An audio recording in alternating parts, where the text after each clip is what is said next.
আমি আমার জীবনের সবচেয়ে খারাপ সময়গুলা, সবচেয়ে খারাপ মুহূর্তগুলা নিজে নিজে পার করেছি। নিজের সাথে নিজে যুদ্ধ করে পার করেছি। আমার খারাপ সময়ে আমি আমার পাশে কাউকে পাইনি, তবে আমার সুসময়ে আমার ভালোবাসার মানুষের অভাব ছিল না, আমার শুভাকাঙ্ক্ষীর অভাব ছিল না। এত এত মানুষ, আমি একটা সময় মনে করতাম আমার জীবনে যখন কোনো বিপদ আপদ আসবে, যখন আমি কোনো খারাপ পরিস্থিতির মধ্যে পড়ব, তখন হয়তো তারা আমাকে সবটুকু দিয়ে আমার পাশে থাকবে, তারা বিনা স্বার্থে আমাকে ভালোবাসবে, আমার পাশে থাকবে। কিন্তু আমি ভুল ভেবেছিলাম।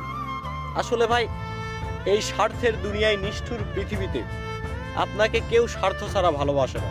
আপনি হয়তো এখন বুঝতেছেন না, কিন্তু আপনি যখন কোনো বিপদে পড়বেন তখন আপনি বুঝতে পারবেন আসলে আপনাকে স্বার্থ ছাড়া কে ভালোবাসে আর কে ভালোবাসে না।